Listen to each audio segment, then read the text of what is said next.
News Channel 7. This is the News at 5. We want to thank you for joining us for the News at 5. We do have breaking news out of Canyon County right now. The Environmental Protection Agency says a diesel spill from a 10,000-gallon above ground tank has contaminated a 3-mile stretch of Mason Creek in Nampa. Mason Creek is a tributary of the Boise River. Our Jude Binkley is near the creek for us right now. And Jude, tell us what you see and I hear what you smell. Well, Carolyn, we're at one of the parts of the Mason Creek that's been impacted by this diesel spill. You can actually see one of the booms behind me.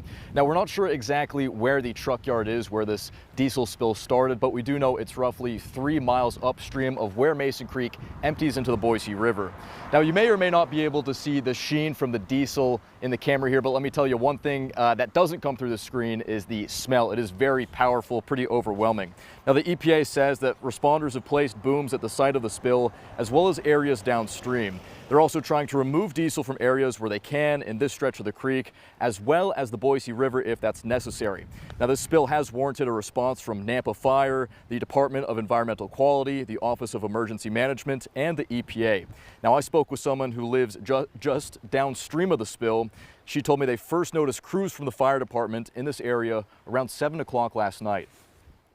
A neighbor called to tell my husband that she had walked down and talked to the fire department guys, and she was told there were thousands and thousands, quote unquote, thousands and thousands of gallons of gasoline coming down Mason Creek.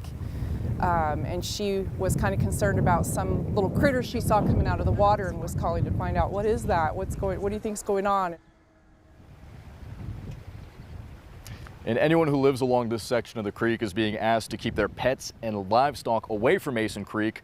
The EPA does say, they say while the smell is overwhelming, that odor coming from the diesel, that's not harmful to humans. And Carolyn, we do know the trucking company responsible for the spill has taken responsibility, and they're also working in part of these cleanup efforts. All right, I know this is very new and you're gathering the information, but do you know, Jude, what the next steps are? Carolyn, I'm not totally sure. We do know that crews are working. I don't know how long it'll take to dissipate or what the timeline on cleanup looks like. Of course, that's something we're working to figure out. All right, well, we know this is a developing story and things are changing, so we'll check back in with you during this newscast. Thank you.